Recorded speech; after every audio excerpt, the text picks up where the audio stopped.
واتقوا الله او یریږئ د الله نه لعلکم تفلحون د پاره د دې چې تاسو کامیاب شئ.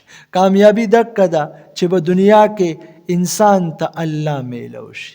کامیابی دکه ده چې په آخرت کې انسان ته الله میلو شي. نن موږ د الله نه ډېر لرې تللي یو. نن موږ ګانو خراب کړو، نن موږ بد نظرو تباه کړو، نن موږ دروغو تباه کړو، نن موږ غیبتونو تباه کړو. محترمو موږ د الله نه ډېر لرې تللي یو. الله ته راتلل دا د انسان دپاره یو قیمتي څیز دی. مونږ الله ته راشو، مونږ د خپل رب سره تعلق جوړ کو، مونږ داسې تعلق د الله سره جوړ کو که مونږ د شپې ملاس یو چې زما ستا په زړه کې الله وي. انسان نه چې کله الله خفه شي، تاسو ته دا ما ویلي وو چې کله الله خفه شي الله بنگله نالي، الله موټر نالي، الله جیداد نالي، الله گاډي نالي، الله خزا بچی نالي، الله تنه د خپل سدي توفیق والی. دا د الله د خفګان علامت.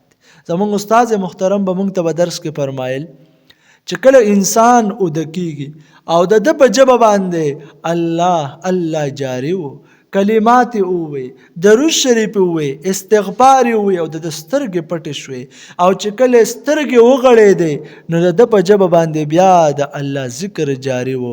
نو دا انسان دی به دې پوه شي چې زما رب زما نه رضا دی. نن موږ په موبایلو سره اوده کېږو، غوږونو کې د چا میکونه پراتی اوده شي. نن چې موږ پاسو نو زموږ په غوږ کې میکونه پراتی او زموږ سترګې وغړېږي. یا موږ وګورو ټوله شپه ای زما مسلمانانو ورونو تاسو وګورئ مونږ دومره ګناهونه وکړو، ټوله شپه لګیا یو. الله اواز کی الم یعلم بان الله یرا. دا بنده لا په دې نه دی پوه چې زه ورته ګورم زما رب ګوري. مونږ هر څومره ګناه وکړو خو زما رب په چا باندې خوب نه دی حرام کړی. بیا خپل بنده له خوب راولي او بنده وده شي. دومره مهربانه ذات دی. نو